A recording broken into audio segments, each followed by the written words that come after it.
ആയുർവേദത്തിന്റെയും സിദ്ധവൈദ്യത്തിന്റെയും അനന്ത സാധ്യതകളിലേക്കുള്ള വാതിൽ തുറക്കലാണ് ശാന്തിഗിരി ഫെസ്റ്റിലെ നവ ആരോഗ്യ ധർമ്മ കേന്ദ്രം. ആരോഗ്യ കേന്ദ്രം സന്ദർശിക്കുന്നതിനായി ആയിരങ്ങളാണ് ശാന്തിഗിരിയിലേക്ക് എത്തുന്നത്.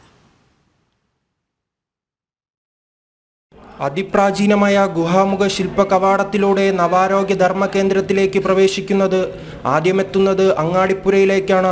വിരളവും വിശിഷ്ടവുമായ അങ്ങാടി മരുന്നുകളുടെ കലവറയാണ് ഇവിടം. സുപരിചിതമല്ലാത്ത പരമ്പരാഗത മരുന്നുകളെ പരിചയപ്പെടാൻ മികച്ച അവസരമാണിത്. അങ്ങാടിപ്പുരയ്ക്ക് പുറമെ പഞ്ചകർമ്മ ചികിത്സാ കേന്ദ്രം, Shantigiri Ayurveda medical college, Siddha medical college, Shantigiri institute of paramedicals, Shantigiri online എന്നിവയുടെ സ്റ്റാളുകളും നവാരോഗ്യ ധർമ്മ കേന്ദ്രത്തിലുണ്ട്. CPI സംസ്ഥാന സെക്രട്ടറി ബിനോയ് വിശ്യം നവാരോഗ്യ കേന്ദ്രത്തിന്റെ ഉദ്ഘാടനം നിർവഹിച്ചു.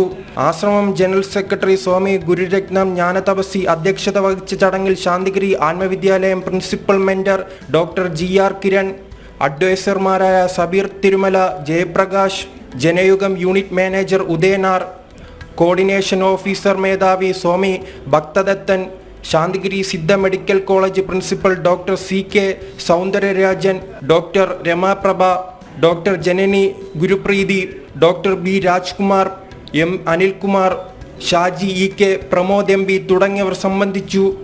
ജനം, തിരുവനന്തപുരം.